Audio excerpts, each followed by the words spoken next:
This is Critical Nonsense, our high-lowbrow show about culture, science, and tech. This week, Aaron asks us about video game to film adaptation, and Joey asks us about male friendship. Woo! I am up and away. This is Joey. Do you like how I sing my love song? This is Aaron, and apparently Adam Sandler at the same time. And that's what I sound like. I did that right? Yeah, I think so. And this is what executive producer and kid cookie Jess Vander sounds like. Hi, this is Jess.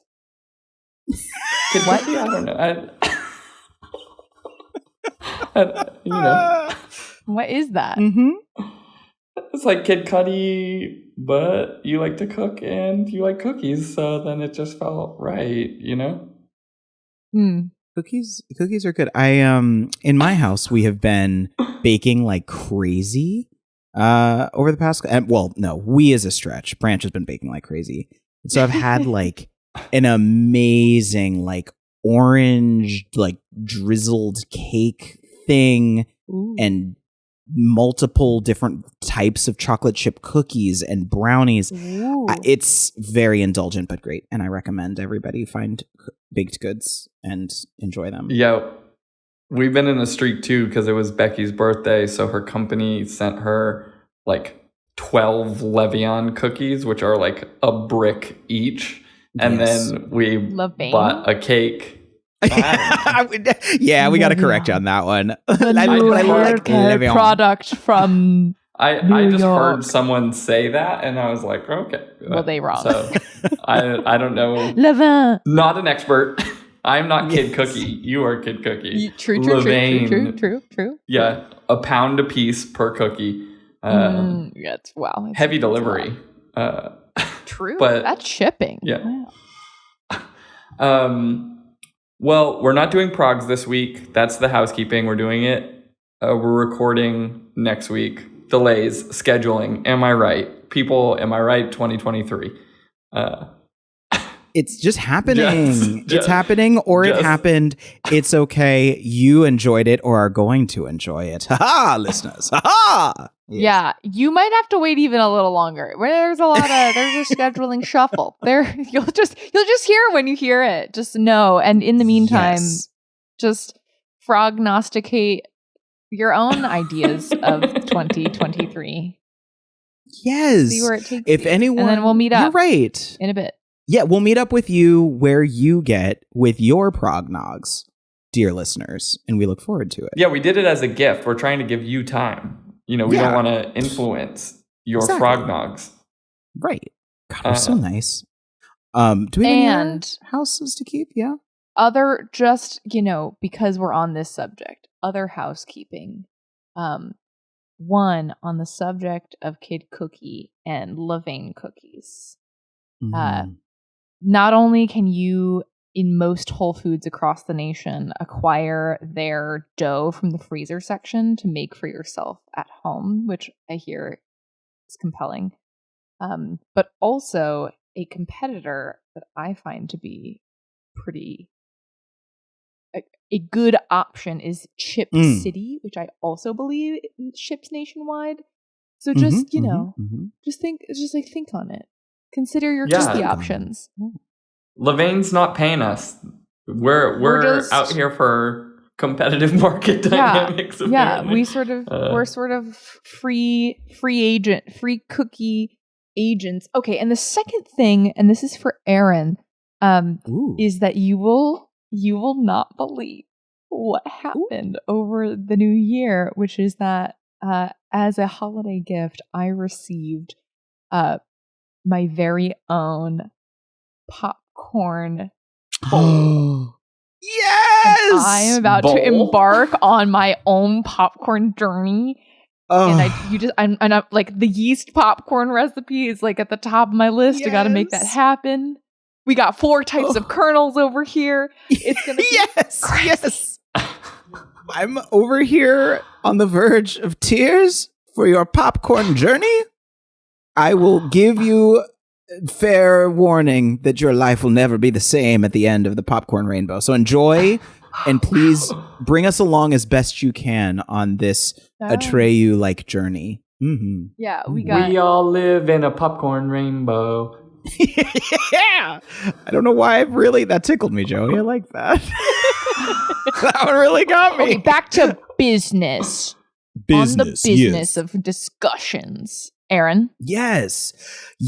So I think that everybody has been inundated with news stories, ads, what have you, about the new HBO adaptation of The Last of Us, which is a video game produced by Naughty Dog back in 2013, I believe, and has spawned a sequel game, a DLC, a number of DLCs actually, and is pretty well and widely considered the best storytelling in a video game medium, period. Yeah. There's yes, bring on the hate mail. Let's chat about it. Journey was also really good. Anyway, look, yeah. And so, as a result of all of this willy-nilly discussion about The Last of Us and how great it was, it debuted last week, and we'll get into it without any spoilers, of course. But the age-old question has come back to the forefront, and I would like to bring it to you, my Midnight Society, but of strategists, which is, what makes video game to film adaptations so damn hard to get right? I think what's interesting and why we've seen more interest in video game to film or TV adaptations is because of the freedom that video games give and the level of investment that has been made in video games, right? Because video games have become increasingly commercially successful and are, dealing with significantly larger budgets. But hey, I remember the earlier part of the last decade, there was this conversation about, right, Halo and Grand Theft Auto, right? They would put out a game and mint $1 billion real quick. Mm-hmm. And it continued to make money after in different ways or whatever. But it was if we make one of these games and follow the principles of how we've made them, we will make $1 billion in a week if we make them. And so that commercial opportunity and the elevation of video games in public has created sort of a brinksmanship within video games to be able to tell more rich and complex stories, in addition to obviously pushing gaming dynamics and things like that. And so the result is that some of these games, right, when you're talking about prestige premier games, even on the low end, you're talking about a 13, 14-hour gameplay, but many of them are 30, 40 or more hours of gameplay. So there's a depth and a richness that you're able to build. And I think that's part of the reason why the push into television versus film in adaptation actually is more successful, because you have then, call it 8 to 10 hours to tell a richer, deeper, more nuanced story than an hour and a half to 2.5 hours, where you wind up having to flatten things. It's the same reason why people were I loved the Harry Potter films, but it didn't talk about Exclubia Delubia. No, that's absolutely it. And yet, isn't necessary. I think the reason that flattening comes is because for some reason there is an ambition to try to capture all of it. We're just going to do the whole thing. Let's do the summary version. And that will always leave you feeling emptier or dissatisfied or unsatisfied, when world building is hard enough as it is. And video games are such a great medium to make that super in-depth, you're talking about. Why not use movie as a companion as opposed to just a lesser version of the storytelling and the world building? Otherwise, you're just going to leave people unhappy. This is my fan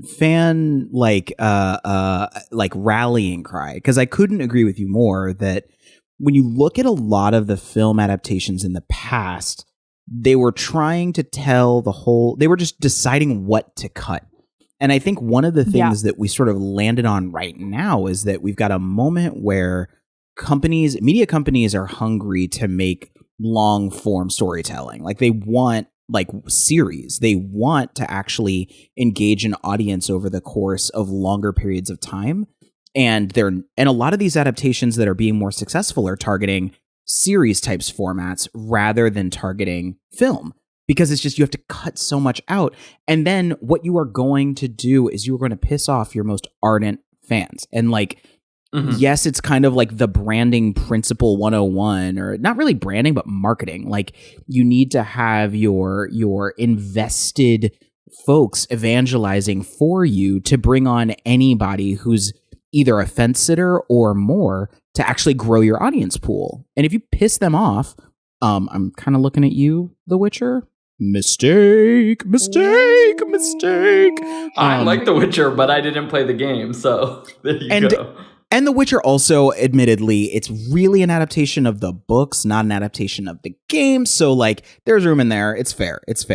And also, there's like, one of the things that I will say is that even though there seems to be a greater, like the code might be now finally sort of cracking into place with a combination of the industry being interested in long form storytelling that can better adapt more rich stories from games to film, or to series, but then also the technology kind of catch up that now the storytelling in video games can be as good, if not better, than what can be done in film and TV.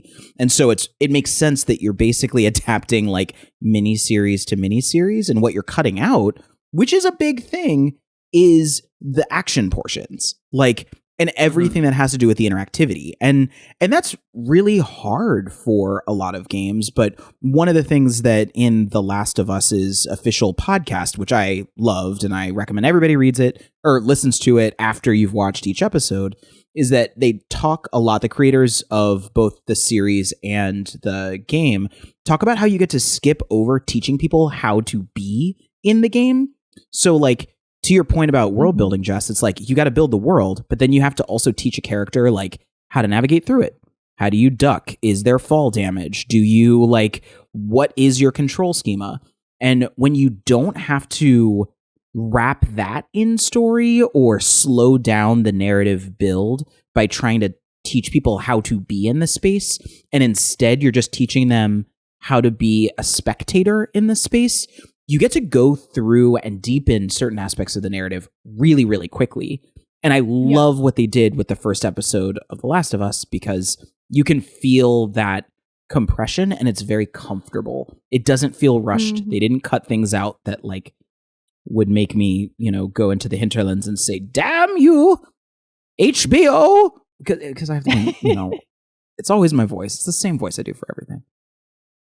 Yeah, it's like, it's that dance that already has to be played in a video game that shifts between those like interactive moments where you are driving the plot, the player, versus where it is propelling itself, and I think this is true of The Last of Us, the video game, right? I haven't played the full thing myself, in transparency, because it's too spooky, but I have seen a lot of gameplay, and it sort of jumps between these like sort of vignette, like cinematic moments, frankly. Yes. To then you are like thrust into that scene. And I feel like that is what is exciting about a film adaptation, is its room to expand that like self-propelling plot moment, so that by the time you get into a game, or maybe there's a new game, like there could just be an interaction between those things that work better together, as opposed to some type of lesser substitution. Yeah, yes. I think there's a couple things in there, right? Like the traditional, the first time I remember something like this happening was Final Fantasy VII, which I never played. The Final Fantasy. I played like an early SNES Final Fantasy, like Mystic Quest, which I think is not even a numbered like Final Fantasy, may have been a different game, and they just slapped Final Fantasy on it. But I loved that game. But Final Fantasy VII like you can still find on YouTube and was like being passed around on BitTorrents in the early 2000s, where someone had taken all of the cutscenes out and was able to like just run it as like a movie telling the stories from all the cutscenes in the game. But that point, right, is like those were cutscenes, those were non-interactive points. That was the story arc, and you could sort of consume the story arc independent of playing. Where the orientation has largely gone is more towards interactive and dynamic and non-linear story arcs, right? Like you can choose which quest to follow, and there are like cutscenes, maybe a few, but you're participating in that story arc. There's like these branching decision trees, multiple endings to games potentially when you're talking about like Elden Ring. There's like 4 or 6 different endings of the game depending on how you chose to play it. But the other part of it is, you know, that there's a dynamic that we're talking about in this like second golden age of television, or second golden age of like premium television as it's sometimes called. And this IP conversation, right? Yes. When you're talking about premium television, the budgets are often as big as or bigger than a movie budget, right? Because it is longer, so there's more time to play. Directors or creatives like that format because they can tell richer stories, but it still costs a lot. And the reason people are often turning to IP is effectively like a risk mitigation model, right? If you're increasing safer, obviously, you're increasing the investment that you're putting into any one of these things, so you need some understanding to know that it's going to be good. And where traditionally it was like these behind the scenes, like you're doing a film, we found a script that we liked, whatever. As you've continued to have like this budget brinksmanship, you also need to know that people will like it, so it's tested out in books, in comics, in video games, wherever, as like an opportunity to like, okay, we're going to invest $500 million in Westworld. Like we should know if someone likes it or not or whatever. Yeah, and this is a thing, I'm glad you just briefly touched on comic books too, because when you talk about like really, really big worlds, built-in fan bases, content that streams across like a really long period of time but needs to get boiled down, like it took so long for comic books to get a real good TV or film, like series or film adaptation. And like it really, I mean, it was Superman in the 70s, Batman, Tim Burton in the 90s, and then the MCU. Those were like the really big peak points that it was like, oh, we can do this. And I'm sort of skipping over like Adam West in the Batman TV show, because like it was also an adaptation, but not done in the way that we're talking about it now. And I think that there's like 2 things that go on, or that like have influenced this adaptation thing for games. One is that when you looked at how comic books were adapted, the intention was for the director to come and like put a new spin on the content. Like the intent was to bring Tim Burton's Batman to life, like to elevate and move beyond just what was on the page and to like give it a texture and a distinct look all its own. And so there became this thought that you take the IP and then you need someone like this, you know, creative wizard to spin it in such a way that's going to somehow bring in more people. And what ended up happening when they did that same formula for games is you got the Super Mario Brothers movie. Like, I really beseech everyone, I will post a link in the show notes to watch the Super Mario Brothers movie with John Leguizamo back in like 1991. You might want to have a brownie of some sort. That's all I'm going to say.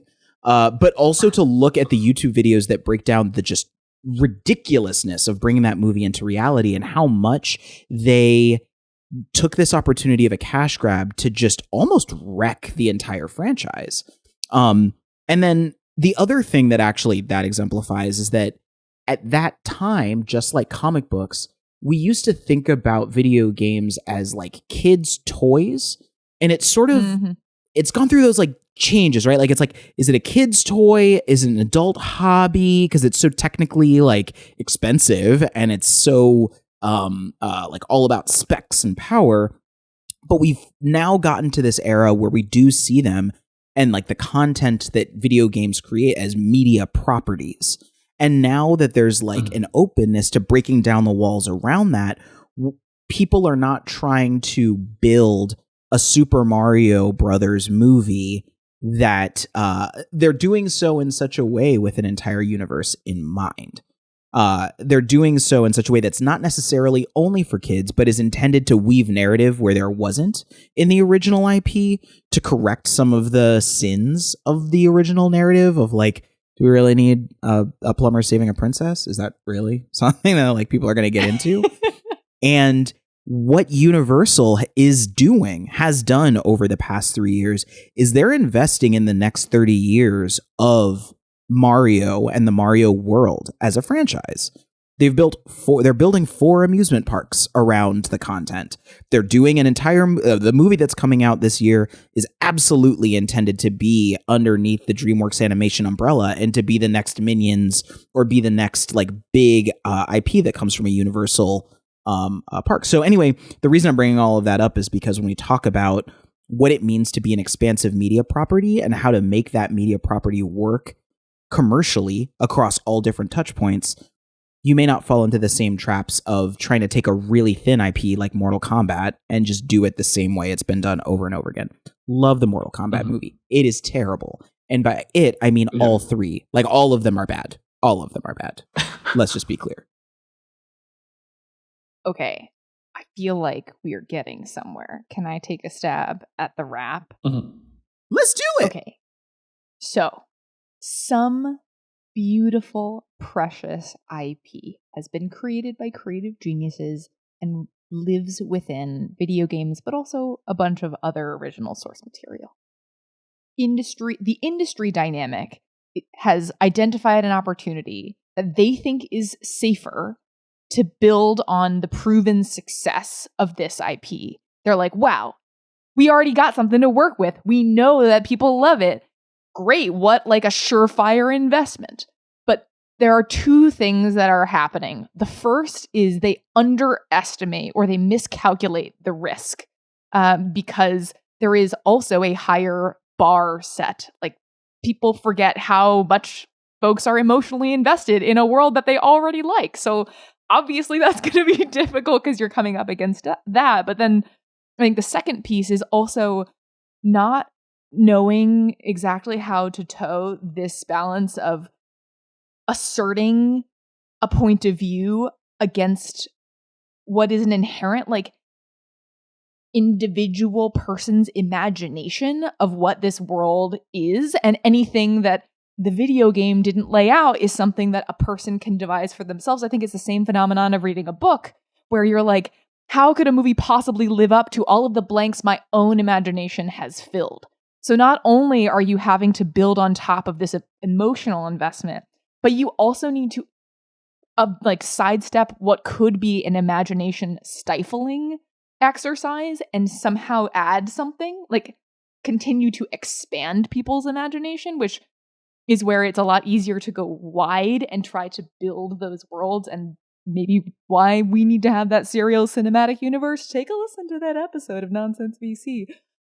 But ultimately, let people be second guessing, and maybe The Last of Us has got it right. Maybe they're gonna help as opposed to hinder what is already a beautiful thing. Let us hope. Yeah, I think that's a great wrap.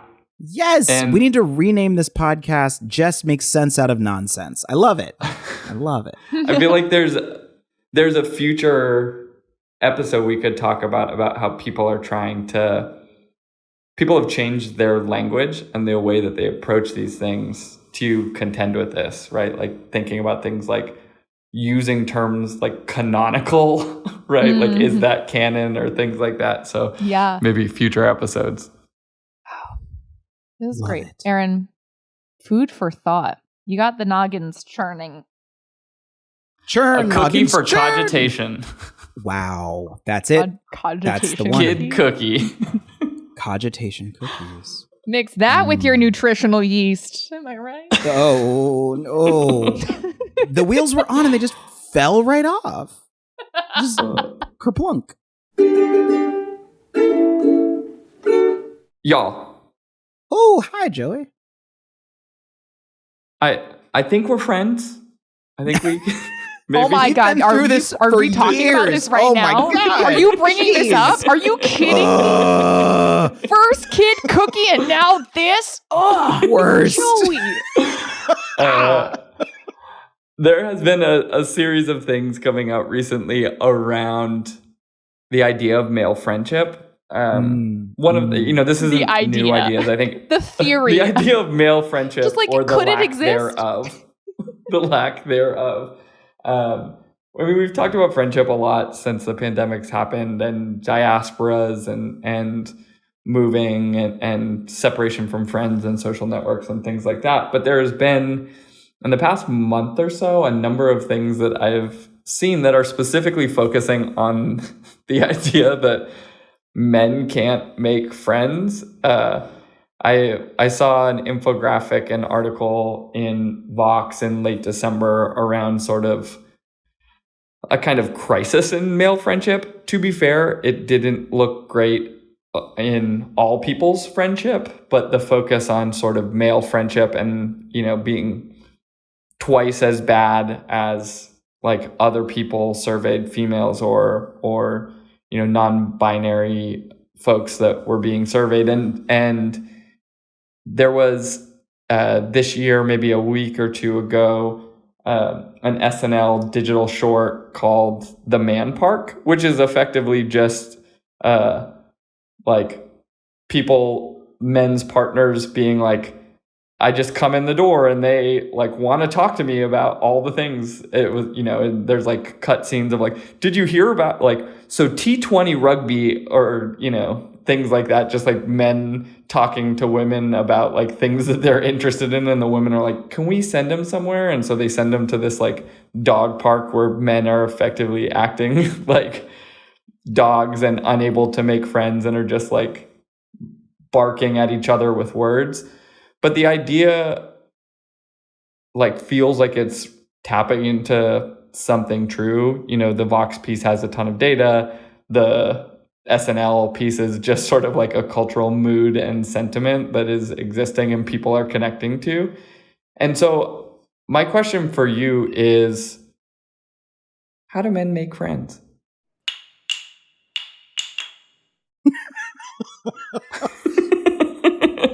I have to giggle a little bit because I identify as a man. I don't know if we've ever had a moment where we've ever like expressed these things explicitly to the podcast audience. But also I'm like desperately in need of some like in-person friends out on the West Coast. Desperate sounds really intense, but maybe I'm a little bit desperate. No. Same team. And so, same team. yes. And it is like, I think it's a confluence of factors that are related to making friends older in life. I also think that there is like a lack of like, there's a lot of proactive outreach that needs to happen as well. Like, I think, and I'm curious about your experience too, Joey, when it comes to like having school-age children eventually, you're going to be intermingling with other parents to some degree, and this happens around other places as well. But like, there's even in that, there's like some commonality of experience that can open up some conversations. And there's many others too. Like your kids go to the same school. You want to hear what they have to say about the teachers, like blah, blah, blah, blah, blah. So anyway, yeah, but that's not a good friendship. That's not a good friendship. I agree. Making friends at the park sucks like so hard, right? It's like, what do we have in common? We have kids. Like, it's, like we chose to be breeders. Yes, like, literally in my head, it's just like all parents like just holding hands and singing the circle of life around like the jungle gym. But I guess it's not like that, is it? I didn't realize. No, it's like, you have to try and like at the park while watching a kid be like, are you interested in any of the things that I'm interested in? And it's like, nope. Like, cool. Like, great. I'm gonna what do scoot we over. Talk about? Yeah. Like, let me scooch to my side of the bench and pretend we're not both here. But like, is your kid still crapping their pants? No. Okay. Like, yeah. Like, well, I guess you're out of that phase. But I think the crux, like in the heart of it though, is like this thing about masculinity.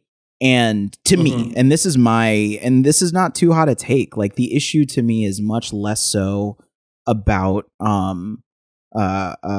the other barriers to men making friends that have to do with other things, and more so the like insidious and terrible effect of our belief in what masculinity is in that social construct, because it teaches us from such an early age that vulnerability and intimacy are horrible things that you must hide. And this idea is catching up to us like crazy. So I'm not that surprised to hear that it's accelerated when we've had to be alone and there was so much less forced, there's so much less forced interaction with other human beings to even get any amount of intimacy during the pandemic. But the other thing that like I of course am going to come at this with is that like by having a queer identity, I've kind of like opted into things that are anti-masculine, such as vulnerability and intimacy. And I have tons of male friends. I have tons and tons of male friends. I would say that I have too many male friends, actually.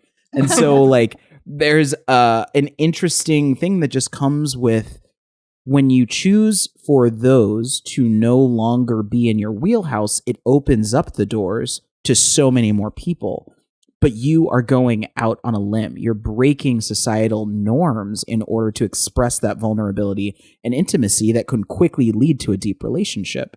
And it just like, it breaks my heart for young straight dudes who have to learn their way out of that when it is so taught at every turn, right and left. But I don't know. How does this I'm also admittedly I'm very curious about like Jess, like your observation from a different vantage point on all of this. Like, do you experience or see the deterioration of like male relationships in your life, and how has that impacted you and your friendships with other men as well? Just to throw you on the spot, because why not? Yeah. I mean, I feel like besides the last few years being extremely disruptive to many friendships for many people, most all people, I might say, anywhere. Why? What happened? Just like all people and any amount of relationships or social ability at all. But I think that it's interesting, even just like a quick search on the interwebs. It seems like every year there's this moment of like, hey, how come guys can't make friends? Hey, guys are still not really making friends. Hey, have you thought that like maybe we should also, as guys, have friends? Like men should have friends? No. And I guess I wonder why. What is so hard about deciding to want friends? Oh, like if that seems like something that is a persistent issue, I guess more like what catalyst do we need to get that to happen? Like Aaron, the example you're giving of, you know, a community and like sort of a culture that challenges some of those norms that you can opt into. That's like a very natural pathway. But, you know, for others who don't identify with that community or are for some other reason being like, I wish I had friends, but I don't. So I guess this is the way life is. Like, what's the incentive to like, I'm going to go make friends now. And what does that look like? I'm not like, I don't know any better. There's like, it's funny because we're bringing up both, there's like two components here, right? There is the sort of masculinity oriented thing and the idea that we like culture boys out of expressing and feeling emotions. And maybe we're getting better and we're talking about sort of like increased gender fluidity in younger generations and not choosing to sort of particularly identify so strongly as gender being sort of a central conceit of your identity, which is great. But like, there's that one component. The other part is like, I would hypothesize that this is more of an issue within like our also like concepts of heterosexuality, right? And we've talked about in the past, like different people talking about like the expectation that your romantic partner in at least in sort of heteronormative relationships in the United States is that person is your best friend, your financial partner, your child rearing partner, your sensual partner, like all of these things, like that one person has to do all of those things. I see it in my parents, right? Where when I was home at Christmas, my dad and my mom were having a conversation where my dad was like, when we retire, like you need things to do on your own too, right? Like if I want to go play golf or something, like, which he does very rarely because they do everything together, but he's basically saying like, if we're not working, like we also have to do things apart from each other and like establish other things in our life. But that is like somewhat anathema to a healthy relationship. And I think in that way, we've had a lot of conversations where we wind up conflating those two issues in public narratives around these topics, right? There has been, I think, no one here would argue that like bro is a really loaded term that like largely carries probably a lot of negative things, even if not like egregiously negative. People will say like they wouldn't want to identify as like being a bro, but like on a fundamental level, that idea is about like how do men make friendships. Like there were conversations in the teens around, what did they talk about it like homophiliality or something, like talking about the ideas of like bros before hoes as the sort of colloquial context of people putting heterosexual relationships ahead, or putting like same-sex friendships ahead of heterosexual romantic relationships, and like the negativity of those things, and like will young men ever find partners and grow up and things like that. But like at the same time, you could have made the argument that like, oh, it's probably good that men make friends. But if you have sort of like the idea of, I do an annual trip with my friends from college and high school. We call it bro down just as a joke, but it's like go out in the woods, like pee in the woods, be dumb, like don't shower and do these things that like make us like have fun together.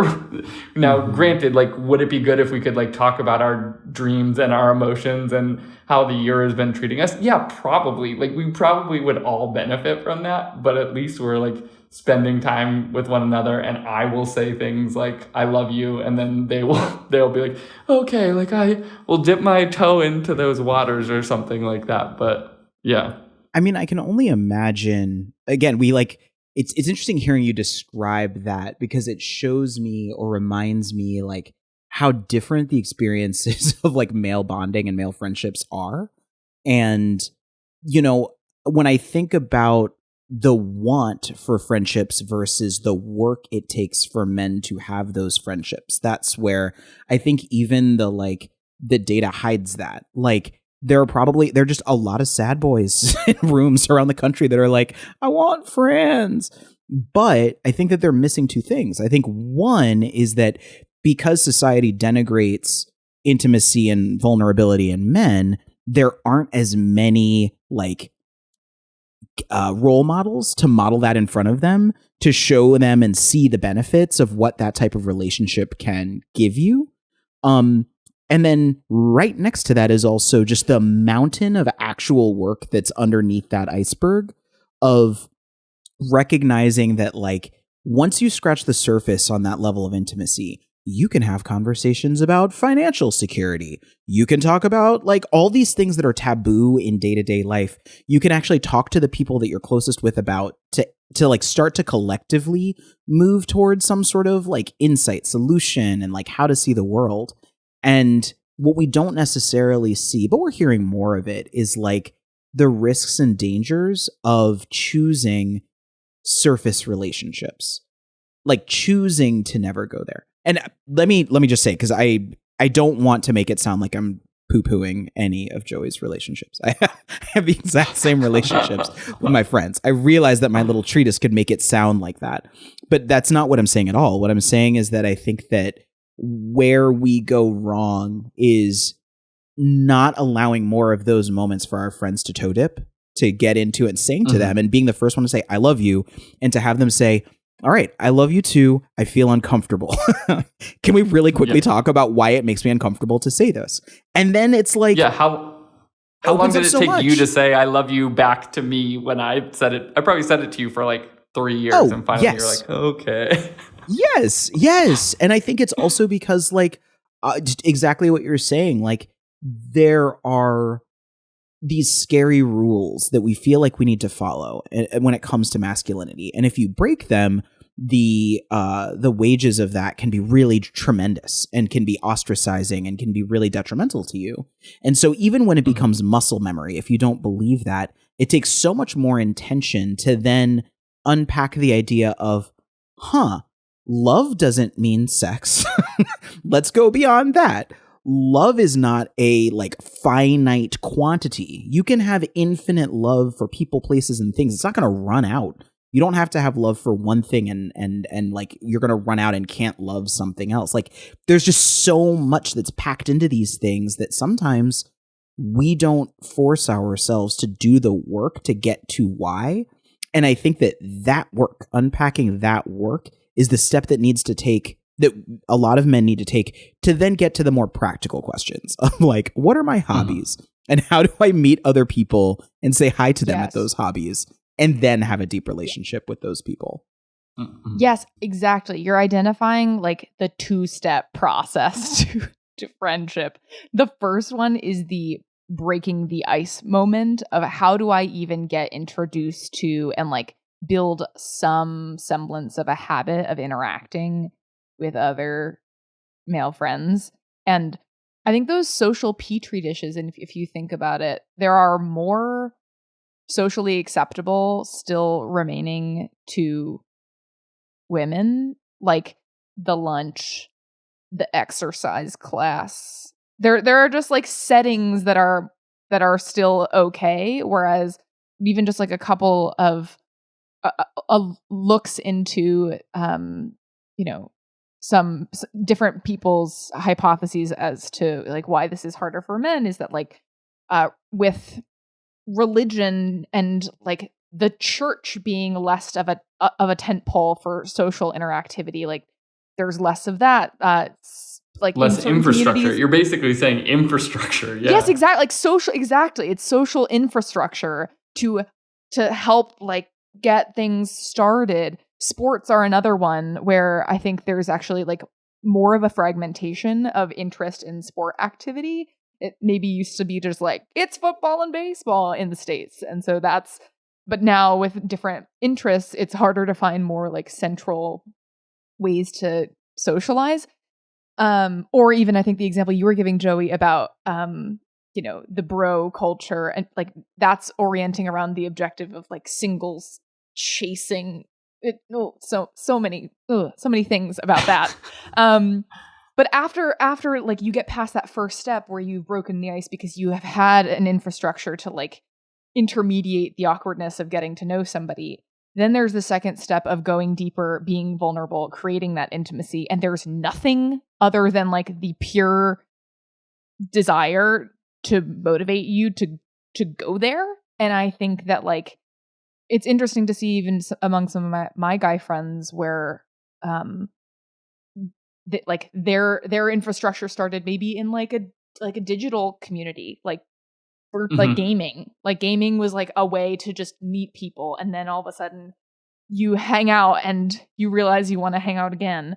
But there isn't a ton to catalyze that step too, other than will. And I feel like that's the like what you gotta do some serious cultural massaging to get that comfort, get that knot out of there. Work it out. Yeah, I'm doing a lot of. I feel like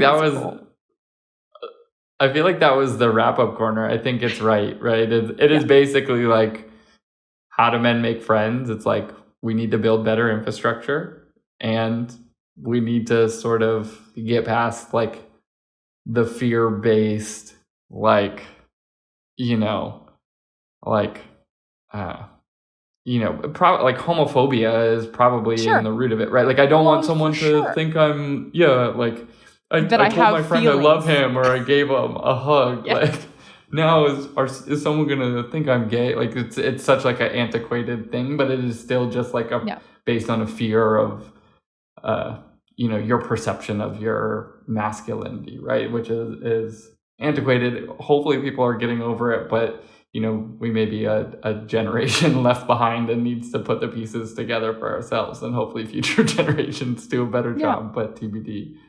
And you know what? Just give it a try. You want a friend? Just like go tell someone. Tell a stranger you love them. Tell a stranger your feelings and just see how that goes. Right back. We want to know. But honestly, I bet you got a good shot. And then we'll have fewer sad boys floating around. Well, thanks, Jess. Here to help.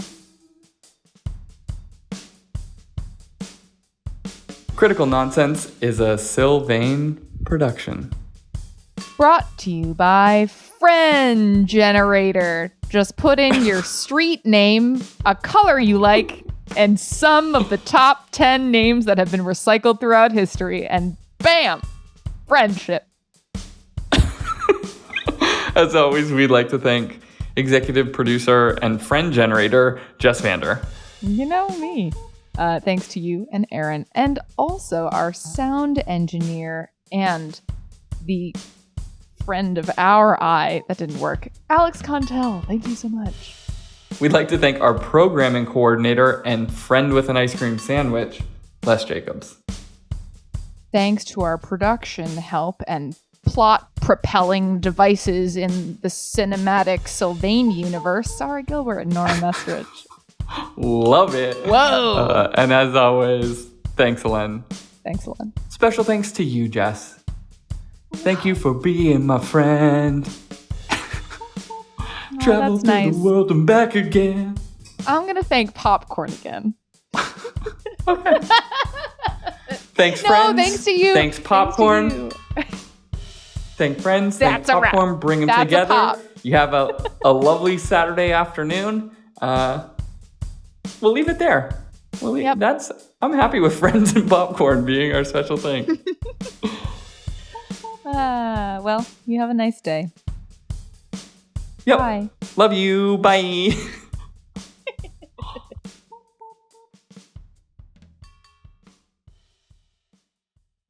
Bye.